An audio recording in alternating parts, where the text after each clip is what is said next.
ತಾಯಿ ದರ್ಶನ ಪಡೀಲಿ, ಅವ್ರಿಗಿರೋಂಥ ಸಮಸ್ಯೆನೂ ಪರಿಹಾರ ಆಗುತ್ತೆ.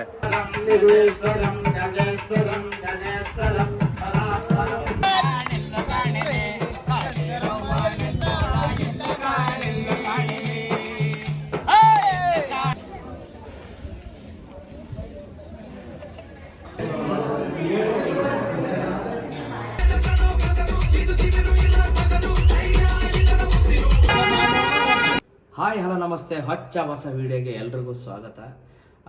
ಈಗ ನಾನು ಬೆಂಗಳೂರಿಂದ ಹೊಸಕೋಟೆ ಕಡೆ ಹೊರಟಿದ್ದೀನಿ. ಬೇರೆ ಯಾವ ಉದ್ದೇಶನೂ ಇಲ್ಲ, ಅಲ್ಲಿರುವಂತಹ ಕಾಟೇರಮ್ಮ ತಾಯಿನ ನಿಮಗೆ ತೋರಿಸ್ತಾ ಹೋಗ್ತೀನಿ, ಬನ್ನಿ.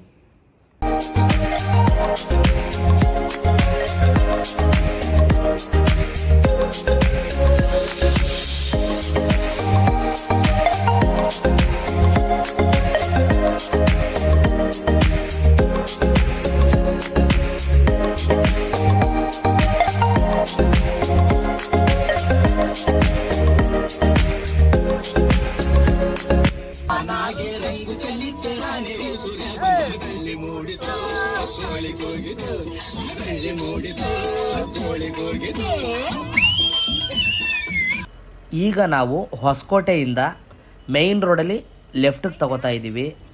ಇದು ಕಂಬಳಿಪುರಕ್ಕೆ ಹೋಗೋ ರೋಡು, ಕಾಟೇರಮ್ಮನ ದೇವಸ್ಥಾನಕ್ಕೆ.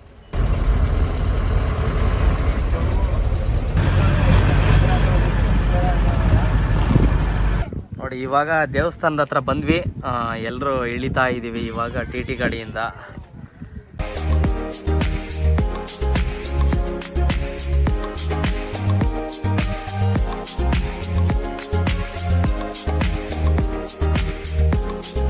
ನೋಡಿ, ಇಲ್ಲಿ ನಾನು ತೋರಿಸ್ತಾ ಇದ್ದೀನಲ್ಲ, ಇದು ಸ್ಟಾರ್ಟಿಂಗ್ ಎಂಟ್ರಿಯಲ್ಲಿ ದೇವಸ್ಥಾನ.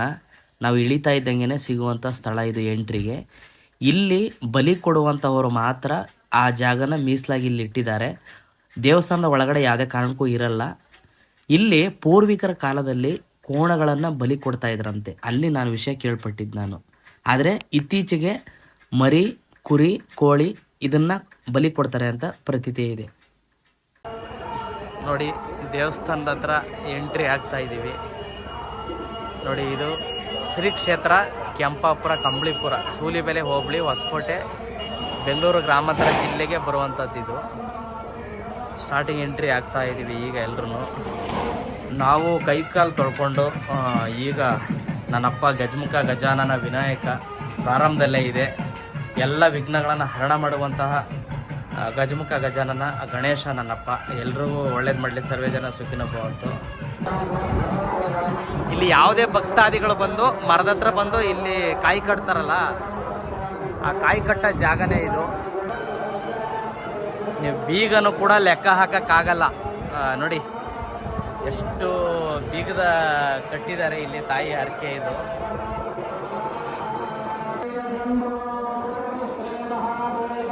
ನೋಡಿ, ಇಲ್ಲಿ ಕೆಲವರು ಚೀಟಿ ಬರೆದು ಹಾಕಿರ್ತಾರೆ.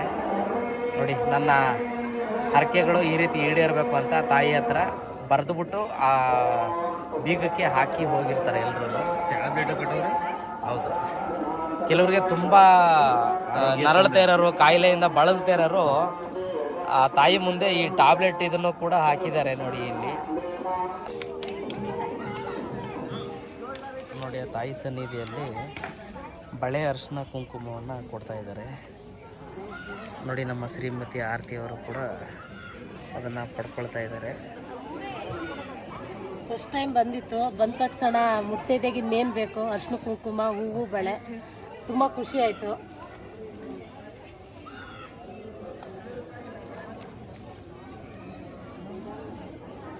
ಒಳ್ಳೆಯದಾಗಲಿ. ನೋಡಿ, ಇದು ತಾಯಿ ಮುಂದೆ ಇರುವಂಥ ಇದು ಗರುಡಗಂಬ.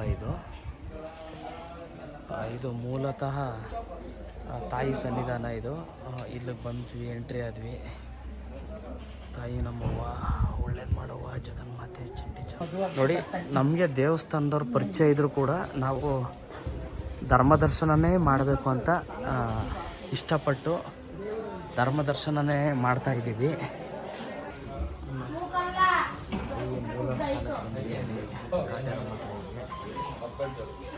ನೋಡಿ, ಇದೇ ಮೂಲ ಸ್ಥಾನ.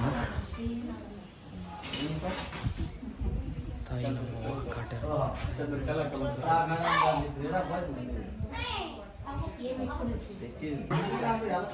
ನೋಡಿ ಇದು ತಾಯಿ ಇರುವಂಥ ಗರ್ಭಗುಡಿ. ಇದು ಮುಂದೆ ಗರ್ಭಗುಡಿ ಇದೆ, ಅದರ ಹಿಂದೆ ಇಲ್ಲಿ ತಮ್ಮ ತಮ್ಮ ಹರಕೆಗಳನ್ನ ಈಡೇರಿಸಲ್ವಾ ಅನ್ನೋದನ್ನು ಇಲ್ಲಿ ಕಾಯಿನಿಟ್ಟು ಇಟ್ಟು ಅವರು ಇಲ್ಲೆಲ್ಲ ಕಾಯಿನ ಅಂಟಿಸ್ತಾರೆ.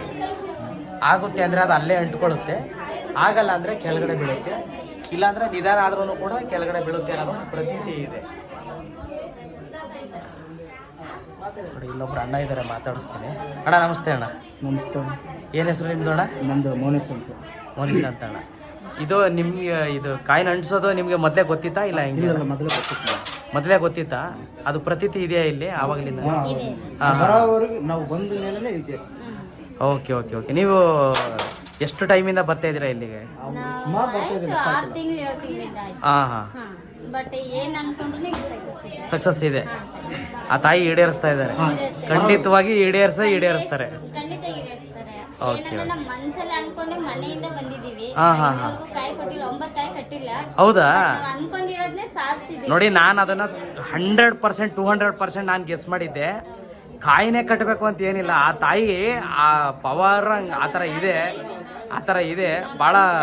ನನ್ಗೆ ಎಷ್ಟು ಕಷ್ಟ ಬಂದ್ರೆ ನಮ್ಮ ಮನ್ಸಲ್ಲಿ ಅನ್ಕೊಂಡಿದೀವಿ, ಅದೆಲ್ಲ ತೀರೋದ್ಮೇಲೆ ನಾವು ಆಲ್ರೆಡಿ ಅವಾಗ ಬಂದ್ ಹೋಗ್ತೀವಿ. Okay okay okay. ನಮ್ಮ ಮನ್ಸು ಧಾರಾಳ ಇರ್ತಾನೆ, ಮನೇಲಿ ಏನೇ ಪ್ರತಿಯೊಂದು ಎಷ್ಟು ಇರ್ಲಿ 5 ನಿಮಿಷ ಬಂದು ಇಲ್ಲಿ ಕುತ್ಕೊಂಡು ಹೋದ್ರೆ ಓಕೆ ಓಕೆ. ನಮ್ಮ ಮನ್ಸು ಬಹಳ ಧಾರಾಳ. ತಮ್ದು ಯಾವ ಊರು ನಿಮ್ದು? ಗುಲ್ಬರ್ಗ ಡಿಸ್ಟಿಕ್. ಓ ಹೌದ್ರಿ? ನಾವಿರೋದು ಇಲ್ಲಿ ಸಿಗಳೆಲ್ಲ ವಾಸ ಮಾಡ್ತೀವಿ. Okay okay okay okay. 20 ವರ್ಷ ಆಯ್ತು. ಒಳ್ಳೇದಾಗ್ಲಿ ತಾಯಿ, ಇನ್ನಷ್ಟು ನಿಮ್ಮ ಆಸೆ ಆಕಾಂಕ್ಷೆಗಳ ಈಡೇರಿಸ್ಲಿ ಆ ತಾಯಿ. ಶ್ರೀಚಕ್ರದು ಶ್ರೀಚಕ್ರನ ಅದು ಏನು ಮನೆಗೆ ತಗೊಂಡೋಗೋದು? ಅದು ಮನೆಗೆ ತಗೊಂಡೋಗಿಟ್ಟು 9 ದಿನ ಭಕ್ತಿ ಶ್ರದ್ಧೆಯಿಂದ ಪೂಜೆ ಮಾಡಿದ್ರೆ ಯಾವುದೇ ದೋಷ, ಮಾಟ ಮಂತ್ರ, ಕಣ್ದಿಷ್ಟಿ, ಅದೃಷ್ಟಿ, ಜನದೃಷ್ಟಿ, ವ್ಯವಹಾರ ತೊಂದರೆ, ಕುಟುಂಬ ಕಲಹ, ಎಲ್ಲ ದೋಷಗಳಿಗೂ ಪರಿಹಾರ ಆಗುತ್ತೆ ಸರ್. ಆಫೀಸು, ಮನೆಗೆ, ಗಾಡಿಗೆ. ಈಗ ಗಾಡಿಲಿ ಒಂದು ಉದಾಹರಣೆ, ಪದೇ ಒಂದು ಆಕ್ಸಿಡೆಂಟ್ ಆಗೋದು, ಅಮಾವಾಸ್ಯೆ ದಿನ, ಆ ಸಮಸ್ಯೆಗಳಿಗೆ ಆ ಶ್ರೀಚಕ್ರ ಇಟ್ಟರೆ ಆ ತಾಯಿ ಕಾವಲಿದ್ದು ಕಾಪಾಡ್ತಾಳೆ ಅನ್ನೋದು ಒಂದು ಅನುಗ್ರಹ ಇದೆ. ಈ ಚಕ್ರ ಎಷ್ಟಮ್ಮ ಇದು? 501 ರೂಪಾಯಿ ಸರ್. 500. ನೋಡಿ ಸ್ನೇಹಿತರೆ, ಯಾರೋ ಚಕ್ರದ ಬಗ್ಗೆ ಮಾಹಿತಿಯನ್ನು ಕೊಟ್ಟಿದ್ದಾರೆ. ಇದು ನಿಂಬೆಹಣ್ಣು ಇದು ಮನೆಗೆ ಪೂಜೆ ಮಾಡಿಸ್ಕೊಂಡು ತಗೊಂಡೋಗೋದ? ಇದು ಆಲ್ರೆಡಿ ಅಮ್ಮನ ಹೆಸರಲ್ಲಿ ಅರ್ಚನಾಗಿರುತ್ತೆ.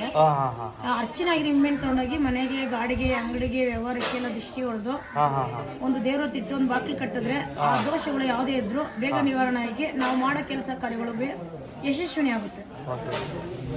ಏನಿದು ನಿಂಬೆಹಣ್ಣು ಎಷ್ಟು? ತಾಯ್ತಾ ಎಷ್ಟು ಇದು?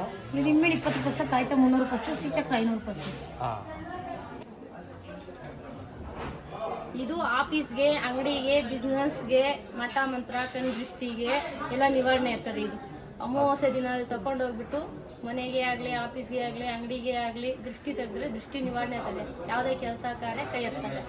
ಇದು ಮನೆಗೆ ಲೈಫ್ ಲಾಂಗ್ ಇರ್ತದೆ. ಯಾರೇ ಏನೇ ಮಾಟ ಮಂತ್ರ ಮಾಡಿದ್ರು ಏನು ಸೋಕಲ್ಲ, ಎಲ್ಲ ನಿವಾರಣೆ ಆಗ್ತದೆ. ಅದು ಲೈಫ್ ಲಾಂಗ್ ಇದ್ರೆ ಒಳ್ಳೇದು. ಅದೆಲ್ಲ ತಾಯಿ ಪವಾಡ.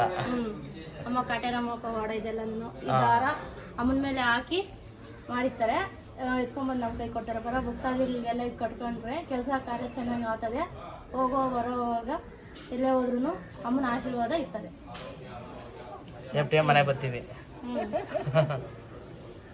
ಮಂಜು ಬರ್ತಾನೆ. ನೋಡಿ, ತಾಯಿ ಸನ್ನಿಧಿ ಎದುರುಗಡೆನೆ ಇರುವಂಥದ್ದು ಇದು. ದಾರಗಳು ಮತ್ತು ಇದೆಲ್ಲ ಮಾರ್ತಿದ್ದಾರೆ.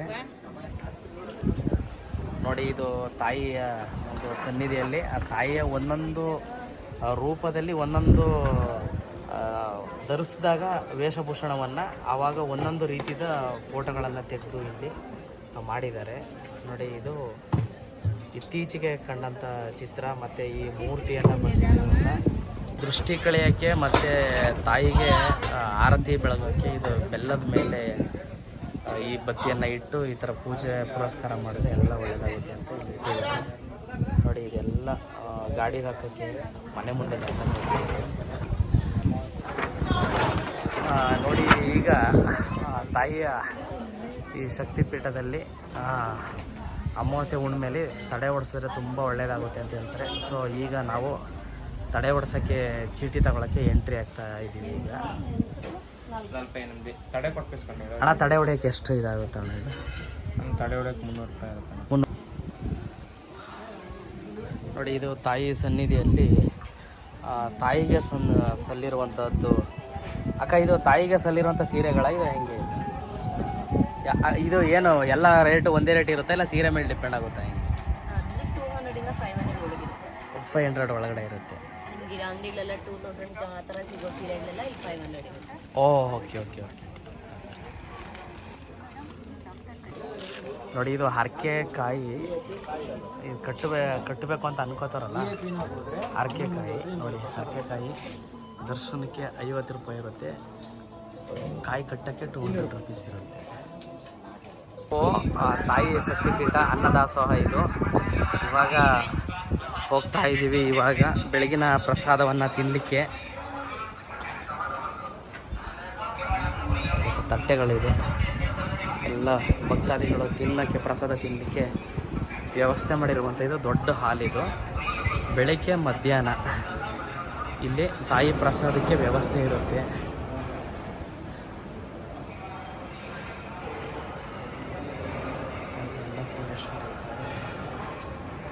ಇದು ವೆರಿ ಇಂಪಾರ್ಟೆಂಟ್. ಇದು ನಾವು ಮನೆಯಲ್ಲಾಗಲಿ ದೇವಸ್ಥಾನದಲ್ಲಾಗಲಿ ಎಲ್ಲಿ ಆದ್ರೂ ತಟ್ಟೆಯಲ್ಲಿ ಅನ್ನ ಬಿಡಬಾರ್ದು. ಅನ್ನತೋ ಪ್ರಾಣ, ಪ್ರಾಣತೋ ಅನ್ನ.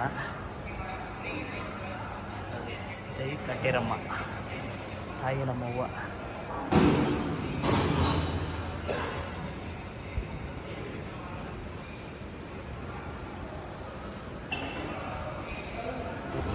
ಈ ದಿನ ವಿಶೇಷವಾದ ತಾಯಿ ಇದು ಸಿಹಿ ಪೊಂಗಲ್ ಆಯಿತು, ಇದು ಖಾರ ಪೊಂಗಲ್ ಇದೆ.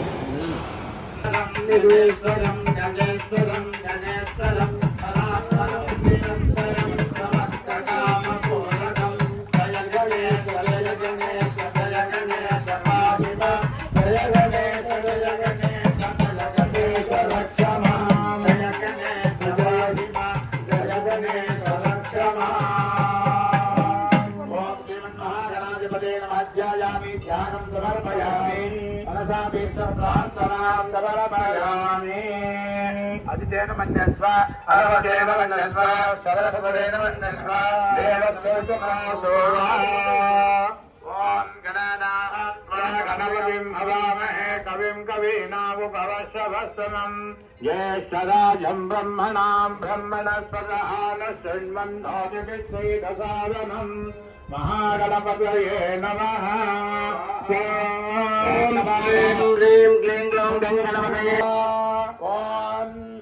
ಅಕ್ಕ ಇದು ಏನಕ್ಕೆ ಇದು ಅರೇಂಜ್ ಮಾಡಿರೋದು ಇದೆಲ್ಲ?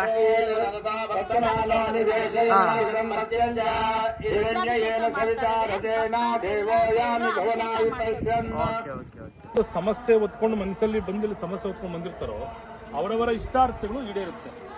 ಏನೋ ಬಂದಿಲ್ಲ ಕಾಯಿ ಕೊಡ್ತಾರೆ, ಕಾಯಿ ಕಟ್ಟಿಬಿಟ್ರೆ ಸಮಸ್ಯೆ ಈಡೇರಾಗಲ್ಲ. ಅವರ ಸಮಸ್ಯೆ ಇಲ್ಲಿ ಬಂದು ಹೇಳಿದಾಗ ಅವರ ಸಮಸ್ಯೆಗೆ ಅನುಗುಣವಾದಂಥ ಮಂತ್ರ ಕೊಡ್ತಾರೆ. ಆ ಮಂತ್ರಕ್ಕೆ ಅನುಗುಣವಾದಂಥ ಪ್ರದಕ್ಷಿಣೆಗಳಿರ್ತವೆ. ಒಂದೊಂದು ಸಮಸ್ಯೆಗೆ ಒಂದೊಂದು ಥರ ಮಂತ್ರ, ಒಂದೊಂದು ಸಮಸ್ಯೆಗೆ ಒಂದೊಂದು ಥರ ಪ್ರದಕ್ಷಿಣೆಗಳಿರ್ತದೆ. ಅದನ್ನು ಶ್ರದ್ಧಾ ಭಕ್ತಿ ನಂಬಿಕೆಯಿಂದ ಮಾಡಿ ಆ ಒಂದು ಜೋಡಿ ಹಾಲದ ಮರಕ್ಕೆ 9 ವಾರ 9 ಪೂರ್ಣಫಲ ಕಟ್ಟಬೇಕು. ಕೆಲವ್ರು ಕೇಳ್ತಾರೆ 9 ಪೂರ್ಣಫಲನೇ ಯಾಕೆ ಕಟ್ಟಬೇಕು, ಏನು ದುಡ್ಡು ಮಾಡೋದಕ್ಕೆ ಮಾಡ್ತಾ ಇದ್ದೀರಾ ಅಂತ ಕೆಲವ್ರು ಕೇಳ್ತಾರೆ. 9 ಪೂರ್ಣಫಲ ಏನಕ್ಕೆ ಕಟ್ಟಬೇಕಂದ್ರೆ ಆ ಜೋಡಿ ಹಾಲದ ಮರ ಮಧ್ಯದಲ್ಲಿ ನವದುರ್ಗಿಯರ ಪ್ರತಿಷ್ಠಾಪನೆ ಮಾಡಿದಿರಿ.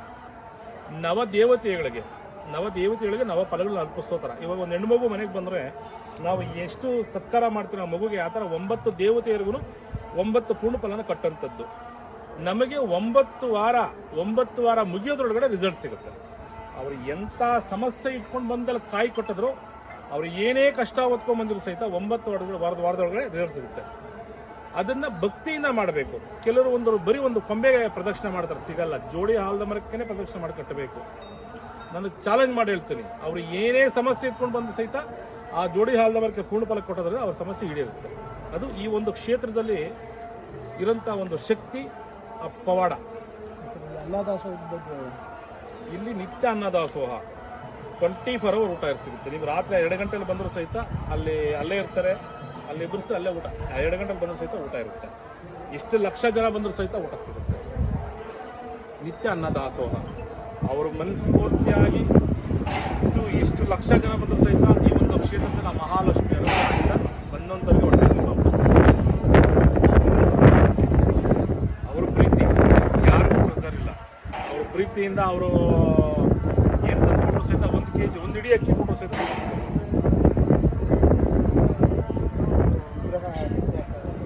ಕೆತ್ತನೆ ಆಗ್ತಾರಂತಲ್ಲ ನಿಮ್ಮ ಕಣ್ಣು ನಿಮ್ಮದೇ ಕಾಣಿಸ್ತೈತಲ್ಲ, ಇದು 252 ಅಡಿ 252 ಅಡಿ ಮಹಾಪ್ರತ್ಯಂಗಿರಿ ದೇವಿ ವಿಗ್ರಹ.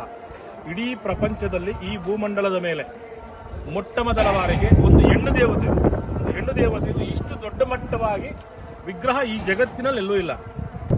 ಸರ್ ಇದು ಎಷ್ಟು ವರ್ಷಗಳಿಂದ ಈ ತಾಯಿನ ಪೂಜಿಸ್ತಾ ಬಂದಿರೋದು? ಸರ್ ಇದು ಸುಮಾರು 350 ವರ್ಷದ ಇತಿಹಾಸ. ನಮ್ಮ ಪೂರ್ವಜರ ಕಾಲದಿಂದನೂ ಸಹಿತ ಆ ತಾಯಿ ಒಂದು ಸೇವೆ ಮಾಡ್ಕೊಂಡು ಬಂದಿರುವಂತದ್ದೇ ಇದೇ ಜಾಗದಲ್ಲಿ. ಇಲ್ಲಿ ಈ ಗುಡಿ ನಿರ್ಮಾಣವಾಗಿ ಒಂದು 25 ವರ್ಷದ ಮೇಲ್ಪಟ್ಟ ಆಯ್ತು. ಓಕೆ. ಇದು ನಿಮ್ಮ ಪೂರ್ವಿಕರು, ನಿಮ್ಮ ತಾತ ಮುತ್ತಾತ ಅವರೆಲ್ಲ ಇದು ಪೂಜಿಸ್ಕೊ ಬಂದಿದ್ದ ಈ ತಾಯಿನ? ಹೌದು. ಓಕೆ. ಈಗ ನೀವು ಎಷ್ಟನೇ ತಲೆಮಾರಿನವರು ಸರ್ ಈಗ ಇಲ್ಲಿ ಈ ದೇವಸ್ಥಾನದಲ್ಲಿ? ನನಗೆ ತಿಳಿದಿರೋ ಮಟ್ಟಾಗ ನಮ್ಮ ಇದು 4ನೇ ತಲೆಮಾರು. 4ನೇ ತಲೆಮಾರು. ಹೌದು. ಸರ್ ನಿಮ್ದು ಪೂರ್ಣ ಹೆಸರು ಸರ್? ನಾನು ಲೇಟಾಗಿ ಬಂದೆ. ನಮ್ಮ ಹೆಸರು ರಾಮಯ್ಯ ಅಂತೇಳಿ. Okay sir. ನನ್ನ ಹೆಸರು ಕಲಾರತಿ ಮಹಾದೇವ್ ಅಂತ ಸರ್. ನಂದು ಯೂಟ್ಯೂಬ್ ಚಾನಲ್ ಇದೆ. ನಮ್ಮ ಕರ್ನಾಟಕ ಹಾಂ ಸರ್ ಪ್ರಪಂಚಕ್ಕೆ ಒಂದು ಗೊತ್ತಾಗುವಂತ ಒಂದು ಸುದ್ದಿಗಳಿವು. ಇದರಲ್ಲಿ ಪ್ರತಿಯೊಬ್ಬರು ಸಹಿತ ಕೈ ಜೋಡಿಸ್ಬೇಕು. ಅವರ ಕೈಲಾದಷ್ಟು ಸೇವೆ. ಒಂದು ಇಟ್ಕೆ ತಂದು ಕೊಟ್ಟರು ಸಹಿತ ತಗೊಳ್ತೀರಿ. ಓಕೆ. ಅವರ ಕೈಲಾದಷ್ಟು ಸೇವೆ, ಧನ ಸಹಾಯ ಮಾಡಬಹುದು, ಮೆಟೀರಿಯಲ್ ರೂಪದಲ್ಲಿ ಕೊಡಬಹುದು. ನಾನು ಕೇಳ್ಕೊತಿರೋದು ನಿಮ್ಮ ಕೈಲಾದಷ್ಟು ಅವ್ರು ಹೇಳಿದ್ರಲ್ಲ, ಒಂದು ಇಟ್ಕೆ ಕೊಟ್ಟರು ಕೂಡ ಅವರು ಸ್ವೀಕಾರ ಮಾಡ್ತಾರೆ, ಒಂದು ಇಡೀ ಅಕ್ಕಿ ಕೊಟ್ಟರು ಕೂಡ ಅದನ್ನು ಸ್ವೀಕಾರ ಮಾಡ್ತಾರೆ. ವೀಕ್ಷಕರೇ, ಇಷ್ಟೋ ತನಕ ನೀವು ಕೇಳಿಸ್ಕೊಂಡ್ರಲ್ಲ, ಎಲ್ಲರೂ ನಿಮ್ಮ ಕೈಲಾದಷ್ಟು ತನುಮನ ಧನ ಸಹಾಯವನ್ನು ಮಾಡಿ ಬಂಗ್ಲೆ, ಲೋಕ ಕಲ್ಯಾಣದ ಬಂಗ್ಲೆಯನ್ನ ಕಟ್ಟಕ್ಕೆ ಅವ್ರು ಇಷ್ಟಪಡ್ತಾ ಇರಲಿಲ್ಲ. ಆ ತಾಯಿ ಮಾಡಿಸ್ಕೊತಾ ಇದ್ದಾರೆ. ಹೆಸರಿಗೆ ಅವ್ರು ಮಾತ್ರ ಕಾರಣಕರ್ತರು ಅಷ್ಟೇ. ಕಾಟೇರಮ್ಮ ಅಂತ ಇದೆ. ನಾವು ಬರಬೇಕಾದ್ರೆ ಹೇಳಿದ್ರು ಅಲ್ಲೂ ಒಂದಿದೆ ಇಲ್ಲೂ ಒಂದಿದೆ ಅಂತ. ಅಲ್ಲಿಗೂ ಇಲ್ಲಿಗೂ ಏನು ವ್ಯತ್ಯಾಸ ಸರ್? ಅಲ್ಲಿ ರಕ್ತ ಕಾಟೇರಿ ಅಂತಲ್ಲಿ ಬಲಿ ಕೊಡ್ತಾರೆ. ಅದು ಇಲ್ಲಿ ಹೊಸಕೋಟೆ ಹತ್ರ ಇರುವಂಥದ್ದು. ಇಲ್ಲಿ ಬಲಿ ಕೊಟ್ಟರು ಇದಕ್ಕೆ ಅಂತ ಸರಿಯದ್ದಿರ್ತದೆ. ಅಲ್ಲ ಮುಂದೆ ತಾಯಿನ ಪ್ರತಿಷ್ಠಾಪನೆ ಮಾಡಿದ್ರಿ. ಬಲಿ ಕೊಡುವಂಥದ್ದಲ್ಲಿ ಒಳಗಡೆ ಏನು ಎಂಟ್ರಿ ಇರಲ್ಲ. ಇಲ್ಲಿ ಮನುಷ್ಯನಿಗೆ ಸಮಸ್ಯೆಗಳ ಪರಿಹಾರ. ಅಲ್ಲಿ ಬಲಿ ಕೊಟ್ಟು ಊಟ ಮಾಡೋದಕ್ಕೆ, ಮನುಷ್ಯನ ಸಮಸ್ಯೆಗಳಿಗೆ ಏನು ಕಷ್ಟ ಹೊತ್ಕೊಂಡು ಇಲ್ಲಿ ಬಂದರೆ ಅವ್ರ ಕಷ್ಟಕ್ಕೆ ಪರಿಹಾರ. ಅವ್ರು ಏನೇ ಹೊತ್ಕೊಂಡ್ಬರ್ಬೇಕು. ನಾನು 360 ದಿನ ಇಲ್ಲೇ ಇರೋದು, 24 hours ಇಲ್ಲೇ ಇರೋದು. ಸರ್ ಈಗ ನೀವು ಒಳಗಡೆ ತಡೆ ಹೊಡಿತೀರಲ್ಲ, ಅದು ನಾರ್ಮಲ್ ಸಾದಾ ತಡೆನೇ ನೀವು ಹೊಡೆಯೋದು ಇಲ್ಲಿ ಒಳಗಡೆ? ಹೌದು, ತಡೆ. ಓಕೆ. ರಕ್ತ ತಡೆ ಏನಿದ್ರು, ಬಲಿ ತಡೆ ಏನಿದ್ರು ಹೊರಗಡೆ ಆಚೆ. ಹೌದು. ತಾಯಿ ಒಂದು ಫೋಟೋನ ಮನೇಲಿಟ್ಟು ಪೂಜೆ ಮಾಡಕ್ ಜನ ಭಯ ಪಡ್ತಾರೆ. ಆ ದೇವ್ರಿಗೆ ಪೂಜೆ ಮಾಡಕ್ ಸಹಿತ ಜನ ಭಯ ಪಡ್ತಾರೆ. ನಮ್ಮ ಕರ್ನಾಟಕದಲ್ಲಿ ನನ್ನ ಸುಮಾರು ಜನ ಇಲ್ಲಿ ಬಂದು ಫೋಟೋ ಮಾಡ್ಕೊಂಡ್ಬೋದಾ ಎಲ್ಲಾ ಕೇಳ್ತಾರೆ. ಆದ್ರೆ ತಪ್ಪದು. ಒಂದು ತಾಯಿನ ಇವಾಗ ಕಾಟೇರಮ್ಮ, ಅವಳ ಮಹಾಲಕ್ಷ್ಮಿ ರೂಪದಲ್ಲಿ ನೋಡಿದ್ರೆ ಮಹಾಲಕ್ಷ್ಮಿನೇ ಅವಳನ್ನ ಒಂದು ಉಗ್ರ ದೇವತೆ ರೂಪದಲ್ಲಿ ಪೂಜೆ ಮಾಡಿದ್ರೆ ಉಗ್ರ ದೇವತೆ. ನಾವು ಯಾವ ರೂಪದಲ್ಲಿ ಯದ್ಭಾವಂ ತದ್ಭಾವತೆ, ನಾವು ಯಾವ ರೂಪದಲ್ಲಿ ತಾಯಿ ನೋಡಿದ್ರೆ ಆ ರೀತಿಯಲ್ಲಿ ನಮ್ಗೆ ಅವಳು ದರ್ಶನ ಕೊಡ್ತಾಳೆ. ಅಣ್ಣ ಏನು ಹೆಸರು ನಿಮ್ಮದು? ಸುಧಾಕರ್. ಅಕ್ಕ ನಿಮ್ಮ ಹೆಸರು? ನೀವು ಇಲ್ಲಿ ಬಂದು ಕಾಯಿ ಕಟ್ಟಿದ್ರಾ? ಫಸ್ಟು 9 ವಾರ ಬಂದು ಕಾಯಿ ಕಟ್ಟಿದ್ರಾ? ಇವಾಗ ಇಲ್ಲಿ 9 ವಾರ ಕಾಯಿ ಕಟ್ಟಿದ ತಕ್ಷಣನೇ ಮಗು ಆಗಿದೆ. ಓಕೆ. ಅಣ್ಣ ನಿಮ್ಮ ಮದುವೆಗೆ ಎಷ್ಟು ವರ್ಷ ಆಗಿತ್ತು? ಅಲ್ಲಿ 32 ಅಡಿ ಬರುತ್ತೆ. 32 ಅಡಿ ಬರುತ್ತೆ ಆ ಒಂದು ತಲೆ. ಅಮ್ಮನ ಪಾದ ಬಂದ್ಬಿಟ್ಟು, ಆ ಪಾದದ ಉದ್ದ ಬಂದ್ಬಿಟ್ಟು 36 ಅಡಿ ಬರುತ್ತದೆ. ಪಾದದ ಉದ್ದ. ಈ ಸಿಂಹ ಐತಲ್ವಾ, ಈ ಸಿಂಹ ಈ ಹಿಂಭಾಗದಿಂದ ಮುಂದೆ ತಲೆ ತನಕ 175 ಅಡಿ ಬರುತ್ತೆ. ಇದು ಸಿಂಹ 175. ಸಿಂಹದ ಹೈಟು 151 ಅಡಿ ಬರುತ್ತೆ. ಸಿಂಹದ ಹೈಟು. ಅದ್ರ ಮೇಲೆ ತಾಯಿ ಕೂತಿರುವಂತದ್ದು. ತಾಯಿ ಹೆಬ್ಬೆರಳಿಂದ ಆ ನಾಗಾಭರಣದ ತನಕ 252 ಅಡಿ ಬರುತ್ತೆ. ಈ ಒಂದು ನಾಲಿಗೆ ಐತಲ್ವಾ, ಇಲ್ಲಿ ನಾಲಿಗೆ ನಿಮ್ಗೆ ಕಾಣಿಸ್ತಾ ಇರೋದು ಎಲ್ಲ ಒಂದು 6 ಇಂಚು 7 ಇಂಚ್ ಅಷ್ಟೇ. ಅಲ್ಲಿ 16 ಅಡಿ ಬರುತ್ತೆ. ಈ ನಾಲಿಗೆ 16 ಅಡಿ ಬರುತ್ತೆ. ಇದೊಂದು ಕೋರೆ ಬರುತ್ತೆ, 14 ಅಡಿ ಒಂದು ಕೋರೆ. ಇಲ್ಲಿ ಒಂದೊಂದು ಇಂಚಿಗೂ ಇಷ್ಟಿಷ್ಟು ಅಡಿ ಬರುತ್ತೆ. ತಾಯಿಯ ಒಂದು ವಿಶ್ವರೂಪ ನೋಡೋದಕ್ಕೆ ಈ 2 ಕಣ್ಣು ಸಾಲಲ್ಲ. ನಿನ್ನೆ ತಾನೇ ಶಿವರಾತ್ರಿ ಹಬ್ಬ ಆಗಿದೆ. ತಾಯಿನ ನಾವು ನೋಡ್ಲಿಕ್ಕೆ ಹೋದಾಗ ಶಿವನ ರೂಪವನ್ನ ಧರಿಸಿರೋದು ನೋಡಿದ್ವಿ ನಾವು. ಮತ್ತೆ ಇವತ್ತು ಅಲ್ಲಿ ಹೋಮ ನಡೀತಾ ಇದೆ. ಅದು ಹೋಮದ ಬಗ್ಗೆ ಒಂದಷ್ಟು ಮಾಹಿತಿಯನ್ನು ಹೇಳಿ ಸರ್. ಅದು ಹೋಮದ ಬಗ್ಗೆ ಅಂದ್ರೆ ಶಿವರಾತ್ರಿ ಪ್ರಯುಕ್ತವಾಗಿ ಒಂದು ನಮ್ಮ ಕ್ಷೇತ್ರದಲ್ಲಿ ರಾತ್ರಿ ಬಂದ್ಬಿಟ್ಟು ಗಿರಿಜಾ ಕಲ್ಯಾಣೋತ್ಸವ ಇತ್ತು. ಆ ಹಾಗೂ ಚತುರ್ಥ ಯಾಮಿ ಪೂಜೆಗಳಂತಿತ್ತು. ಈಗ ರುದ್ರ ಹೋಮ ನಡೀತಾ ಇತ್ತು ಶಿವರಾತ್ರಿ ಪ್ರಯುಕ್ತವಾಗಿ. ಇಲ್ಲಿ ವಿಶೇಷವಾಗಿ ಪ್ರತಿ ಅಮಾವಾಸ್ಯೆ ಪೌರ್ಣಮಿ ದಿನ ವಿಶೇಷವಾದಂತ ಯಾಗಗಳು ನಡೀತದೆ. ಅಮಾವಾಸ್ಯೆ ದಿನ ಯಾವ್ದಪ್ಪ ಯಾಗ ಅಂದ್ರೆ ಒಣಮೆಣಸಿನಕಾಯಿ ಯಾಗ, ಅಂದ್ರೆ ಪ್ರತ್ಯಂಗಿರ ಯಾಗ. ಸಂಜೆ 4 ಗಂಟೆ ಸ್ಟಾರ್ಟ್ ಆಗುತ್ತೆ. ಈ ಒಂದು ಯಾಗದ ವಿಶೇಷತೆ ಏನಪ್ಪಾ, ಯಾಗದಿಂದ ನಮಗೇನ್ ಫಲ ಸಿಗುತ್ತಂದ್ರೆ ಮನುಷ್ಯನಿಗಿರಂತ ಮಾಟ ಮಂತ್ರ ಪ್ರಯೋಗ, ಭೂತ ಪ್ರೇತ ಬಾಧೆ, ಶತ್ರು ಬಾಧೆ, ಶತ್ರು ಬಾಧೆ, ಆರೋಗ್ಯದಲ್ಲಿ ಸಮಸ್ಯೆಗಳು, ಕುಟುಂಬದಲ್ಲಿ ಸಮಸ್ಯೆಗಳು, ವ್ಯವಹಾರದಲ್ಲಿ ಅಡೆತಡೆಗಳು, ಏನೋ ಒಂದು ಕೆಲಸ ಮಾಡಕ್ ಹೋದ್ರೆ ಕೆಲಸಗಳಾಗಲ್ಲ, ಈ ತರ ತೊಂದರೆಗಳು ಇವು ಹಾಸ್ಪಿಟಲ್ ಅಲ್ಲಿ ಲಕ್ಷ ಲಕ್ಷ ಕೋಟಿ ಖರ್ಚು ಮಾಡೋದು ನಯವಾಗಲ್ಲ. ಈ ಒಂದು ಶಕ್ತಿ ಪೀಠದಲ್ಲಿ ಬಂದು ಆ ಒಂದು ಪ್ರತ್ಯಂಗಿರಿ ಯಾಗದಲ್ಲಿ ಭಾಗವಹಿಸಿ ನಾವೇಳಂತ ಪದ್ಧತಿಗಳನ್ನ ಪಾಲನೆ ಮಾಡೋದ್ರಿಂದ ನಿಮಗೆ ಶಾಶ್ವತವಾದಂತ ಪರಿಹಾರ ಸಿಗುತ್ತೆ. ಈ ಒಂದು ತಾಯಿಯ ಅನುಗ್ರಹ ಆಶೀರ್ವಾದ ಸಿಕ್ಕರೆ ಅವನ ಜನ್ಮ ಪಾವನ. ಅವನು ಏನೇ ಕೆಲ್ಸಕ್ಕೆ ಕೈ ಹಾಕಿದ್ರು ಕಿಂಗೆ, ಅವನು ಏನ್ ಕೆಲ್ಸಕ್ಕೆ ಕೈ ಹಾಕಿದ್ರು ಅವನಿಗೆ ಸೋಲು ಅನ್ನೋದು ಕಾಣಿಸಲ್ಲ. ಅಷ್ಟು ಶಕ್ತಿ ಉಳ್ಳಂತ ಶಕ್ತಿ ದೇವತೆಗಳು. ಆ ಒಂದು ಯಾಗಕ್ಕೆ ಅಷ್ಟು ಪವರ್ ಇರುತ್ತೆ. ಹಾಗೂ ಯಾಗ ಆದ ಮೇಲೆ ವಾಗ್ದಾನ ಇರ್ತದೆ. ಏನಪ್ಪಾ ವಾಗ್ದಾನ ಅಂದ್ರೆ, ತಾಯಿನ ಇಲ್ಲಿ ಉತ್ಸವ ಮಾಡ್ತೀರಿ. ಉತ್ಸವದಲ್ಲಿ ಯಾವುದೇ ಕಾರಣಕ್ಕೂ ದೇವಸ್ಥಾನಕ್ಕೆ ಸಂಬಂಧಪಟ್ಟಂತ ಸಿಬ್ಬಂದಿ ವರ್ಗದವರು ಇರಲ್ಲ. ಬರಂತ ಭಕ್ತಾದಿಗಳು ತಾಯಿನ ಎತ್ಕೊಂಡಿರ್ತಾರೆ. ತಾಯಿನ ನಾವೇನೋ ಒಂದು ಪ್ರಶ್ನೆ ಕೇಳಿದಾಗ ಅದು ನಮಗೆ ಪರಿಹಾರ ಆಗತ್ತಂದ್ರೆ ತಾಯಿ ಬಲಭಾಗಕ್ಕೆ ಹೊರ ಕೊಡ್ತಾಳೆ. ನಮಗೆ ಪರಿಹಾರ ಆಗಲ್ಲ ಅಂದ್ರೆ ತಾಯಿ ಎಡಭಾಗಕ್ಕೆ ಹೊರ ಕೊಡ್ತಾಳೆ. ಅದು ಒಂದು ಅದ್ಭುತನೇ ತಿಳ್ಕೊಬಹುದು. ಅದು ಕಣ್ಮುಂದೆ ಕಾಣಿಸಂತ ಸತ್ಯಗಳಿವೆಲ್ಲ, ಯಾರೋ ಹೇಳಿ ಮಾಡಿಸುವಂತದ್ದೆಲ್ಲ, ನಮ್ಮ ಕಣ್ಮುಂದೆ ನೋಡುವಂತ ಸತ್ಯಗಳಿವೆಲ್ಲ. ಹಾಗೂ ಪ್ರತಿ ಪೌರ್ಣಮಿ ದಿನ ಬೆಳಿಗ್ಗೆ 8 ಗಂಟೆಗೆ ಲಕ್ಷ್ಮೀ ಕುಬೇರ ಹೋಮ ನಡೀತದೆ. ಲಕ್ಷ್ಮೀ ಕುಬೇರ ಹೋಮ ಇದಕ್ಕೆ ಏನ್ ಫಲ ಸಿಗುತ್ತೆ ಅಂದ್ರೆ, ಈಗ ಒಂದು ತಿಂಗಳ ಬಂತಂದ್ರೆ 1.5 ಲಕ್ಷ 2 ಲಕ್ಷ ಸಂಪಾದನೆ ಮಾಡ್ತಾರೆ. ಸಂಬಳ ಬಂದು ಸಂಜೆಗೆ ಇರಲ್ಲ 1 ರೂಪಾಯಿ. ಸಾಲಬಾಧೆಗಳು, ನಾವ್ ಯಾರಿಗಾರ ಸಾಲ ಕೊಟ್ಟಿರ್ತೀವಿ ವಾಪಸ್ ಬರಲ್ಲ. ಮನೇಲಿ ದರಿದ್ರ, ಎಷ್ಟೇ ಸಂಪಾದನೆ ಮಾಡೋದು ದರಿದ್ರ. ಇದು ಪರಿಹಾರ ಆಗೋದು ಹೆಂಗೆ? ನಿಮ್ಗೆ ಹಾಸ್ಪಿಟಲ್ ಹೋದ್ರ ಮೇಲೆ ಆಗುತ್ತಾ? ಎಲ್ಲೋದ್ರೂ ಪರಿಹಾರ ಸಿಗಲ್ಲ.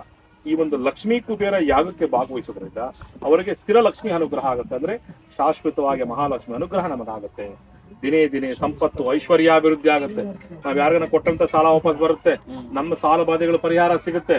ನಾವು ಜೀವನದಲ್ಲಿ ನೆಮ್ಮದಿ, ಸಂತೋಷ, ಆರೋಗ್ಯವಾಗಿ ಸಮೃದ್ಧಿಯಾಗಿ ಜೀವನ ಮಾಡುವಂಥದ್ದು. ಆ ಮಹಾಲಕ್ಷ್ಮಿ ಅನುಗ್ರಹ, ಕುಬೇರನ ಒಂದು ಆಶೀರ್ವಾದ ಸಿಕ್ಕರೆ ಸಾಕು ಜೀವನ. ಇಷ್ಟು ಮಾಡೋದು ದುಡ್ಡುಗೋಸ್ಕರ. ಮನುಷ್ಯನ ಕಷ್ಟಪಡದೆ ದುಡ್ಡು ಸಾಯ್ತಾನೆ. ಅದು ಲಭಿಸಬೇಕಾದ್ರೆ ಆ ಮಹಾಲಕ್ಷ್ಮಿ ಅನುಗ್ರಹ ನಮಗೆ ಸಿಗಬೇಕು. ಅದಕ್ಕೆ ಏನು ಬೇಕೋ ಅದು ಮಾಡ್ಬೇಕು. ಯಾಗ ಆದ್ಮೇಲೆ ತೀರ್ಥಸ್ನಾನ ಅಂತ ಮಾಡ್ತಾರೆ. ಏನಪ್ಪಾ ತೀರ್ಥಸ್ನಾನ ಅಂದ್ರೆ, ಸಪ್ತ ನದಿಗಳ ನೀರನ್ನ, ಅಂದ್ರೆ ಗಂಗಾ, ಯಮುನಾ, ಸರಸ್ವತಿ, ಗೋದಾವರಿ, ಕೃಷ್ಣ, ತುಂಗಾ, ಭದ್ರಾ, ನೇತ್ರಾವತಿ, ಸಪ್ತ ನದಿಗಳ ನೀರು, ಸಮುದ್ರದ ನೀರು, 108 ಸುಗಂಧ ಭರಿತ ದ್ರವ್ಯಗಳು, ಅದನ್ನೆಲ್ಲ ತಾಯಿಗೆ ಅಭಿಷೇಕ ಮಾಡ್ತೀರಿ. ಆ ಅಭಿಷೇಕ ಮಾಡಿದ ನೀರು ಕೆಳಗಡೆ ಕೂಡಿಸ್ತೀರಿ ಭಕ್ತಾದಿಗಳನ್ನ. ಅವರಿಗೆ ಈ ಚರ್ಮರೋಗ ಸಮಸ್ಯೆ, ಸೋರಿಯಾಸಿಸ್, ಬಿಳಿ ಮಚ್ಚೆ, ಹೆಣ್ಮಕ್ಳಿಗೆ ಪರ್ಸನಲ್ ಸಮಸ್ಯೆಗಳು, ಆರೋಗ್ಯದಲ್ಲಿ ತೊಂದರೆಗಳು, ಕುಜಿದೋಷ, ನಾಗದೋಷ, ಬ್ರಹ್ಮತ್ಯ ದೋಷ, ಸ್ತ್ರೀದೋಷ, ಪಿತೃದೋಷ, ಇತರ ದೋಷಗಳು, ಮನೆಯಲ್ಲಿ ಗಂಡ ಹೆಂಡತಿ ಕಲಗಳು, ಪದೇ ಆರೋಗ್ಯಗಳು, ಅನಾರೋಗ್ಯಗಳು, ಇವೆಲ್ಲ ಪರಿಹಾರ ಆಗ್ಬೇಕಾದ್ರೆ ಆ ಒಂದು ತೀರ್ಥ ಸ್ಥಾನದಲ್ಲಿ ಭಾಗವಹಿಸೋದ್ರಿಂದ ಅವರಿಗಿರುವಂತ ಸಮಸ್ಯೆ ನೆಗೆಟಿವ್ ಏನಿದ್ರು ಸಹಿತ ಪರಿಹಾರ ಆಗುತ್ತೆ. ಹಾಗೂ ವಿಶೇಷವಾಗಿ ಈ ಒಂದು ಕ್ಷೇತ್ರದಲ್ಲಿ ವಾರಾಹಿ ದಂಡಿನಿ ಯಾಗ ಅಂತ ಮಾಡ್ತಾರೆ. ಪ್ರತಿ ಪೌರ್ಣಮಿ ದಿನ ಸಂಜೆ 4 ಗಂಟೆಗೆ. ಇವಾಗ ಎಲ್ಲನ ದೇವಸ್ಥಾನಕ್ಕೆ ಹೋದ್ರೆ ಏನ್ ಬೇಡ್ತೀರಾ? ನಮ್ಗೆ ಆಸ್ತಿ ಕೊಡಮ್ಮ, ಅಂತಸ್ತು ಕೊಡಮ್ಮ, ಐಶ್ವರ್ಯ ಕೊಡಮ್ಮ, ಆರೋಗ್ಯ ಪರಿಹಾರ ಮಾಡಮ್ಮ, ಅವ್ರ ಪಕ್ಕದ ಮನೆಯಲ್ಲಿ ಈ ತರ ಮಾಡ್ತಾರೆ, ಈಗ ಮನೆಯವ್ರು ಈ ತರ ಮಾಡ್ತಾರೆ, ನಿಂಬೆಹಣ್ಣು ಹೊಡಿತಾರೆ, ಕಾಯ ಹೊಡಿತಾರೆ, ಮೊಟ್ಟೆ ಹೊಡಿತಾರೆ, ಈ ತರ ಕೇಳ್ಕೊಂತಾರೆ. ಈ ಒಂದು ವಾರಾಹಿ ಯಾಗಕ್ಕೆ ಭಾಗವಹಿಸೋದ್ರಿಂದ, ಆ ವಾರಾಹಿ ಆರಾಧನೆ ಮಾಡೋದ್ರಿಂದ ನಮಗೆ ಭಗವಂತನ ನೀವು ಏನು ಕೇಳಂತ ಸಮಸ್ಯೆನೇ ಇರಲ್ಲ. ಮನಸ್ಫೂರ್ತಿಯಾಗಿ, ಮನಶುದ್ಧಿಯಾಗಿ ಆ ಒಂದು ಯಾಗಕ್ಕೆ ಭಾಗವಹಿಸೋದ್ರಿಂದ ಇವುಗಳ ಏನು ಕೇಳಬೇಡ್ರಿ. ಅಮ್ಮನ ನನಗೆ ಸದಾ ಸಮಸ್ಯೆ ಇದ್ದ ಸಹಿತ ಕೇಳಂಗಿಲ್ಲ, ಕೇಳಬೇಡಿ. ನೀವು ಭಕ್ತಿಯಿಂದ ಆ ತಾಯಿ ಒಂದು ಆರಾಧನೆ, ಆ ಒಂದು ಯಾಗಕ್ಕೆ ಭಾಗವಹಿಸಿದ್ರೆ ನಮ್ಮ ಮನಸ್ಸಲ್ಲಿರುವಂತದ್ದನ್ನ ನಾವು ಕೇಳಿದ ಮುಂಚೆನೆ ತಾಯಿ ಈಡೇರಿಸ್ತಾಳೆ. ಅವಳು ವಾರಾಹಿ ಶಕ್ತಿಗಿರುವಂತ ಶಕ್ತಿ, ಪವರ್ ಅಂತದ್ದು. ಆ ಒಂದು ವಾರಾಹಿ ಯಾಗಕ್ಕೆ ಭಾಗವಹಿಸೋದ್ರಿಂದ ಈಗ ರಾಜಕೀಯದಲ್ಲಿ ಉನ್ನತಿ ಸ್ಥಾನಕ್ಕೆ ಬರಬೇಕು, ಉದ್ಯೋಗದಲ್ಲಿ ಉನ್ನತ ಸ್ಥಾನಕ್ಕೆ ಬರಬೇಕು, ಒಂದು ಬಿಸ್ನೆಸ್ ಅಲ್ಲಿ ಒಂದು ಎತ್ತರಕ್ಕೆ ಬೆಳಿಬೇಕು, ವಿದ್ಯಾಭ್ಯಾಸದಲ್ಲಿ ಒಂದು ಉನ್ನತ ಸ್ಥಾನಕ್ಕೆ ಬರಬೇಕು, ಕುಟುಂಬ ಅಭಿವೃದ್ಧಿ ಆಗಬೇಕು, ಈ ತರದ ಸಮಸ್ಯೆಗಳು, ಜಮೀನು, ಕೋರ್ಟು ಕಚೇರಿ ವಿಚಾರಗಳಿರ್ತವೆ, ಭೂಮಿ ಸಂಬಂಧಪಟ್ಟ ವಿಚಾರಗಳಿರ್ತವೆ.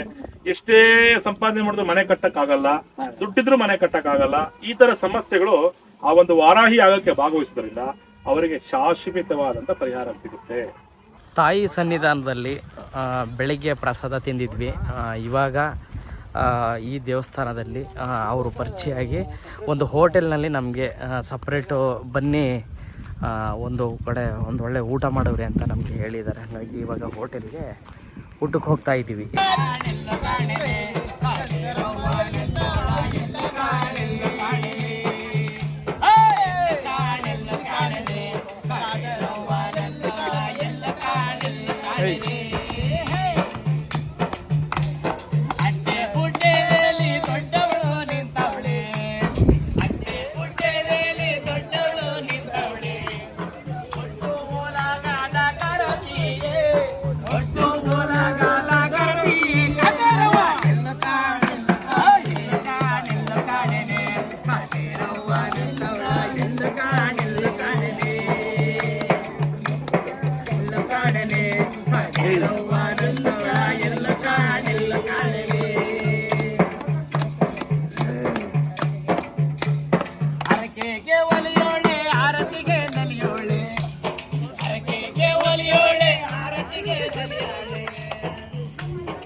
ದರ್ಶನ ಎಲ್ಲ ಮುಗಿಸ್ಕೊಂಡು ಇವಾಗ ನಾವು ಟಿ ಟಿ ಗಾಡಿ ಎತ್ಕೊಂಡು ಮನೆ ಕಡೆ ಹೋಗ್ತಾ ಇದ್ದೀವಿ.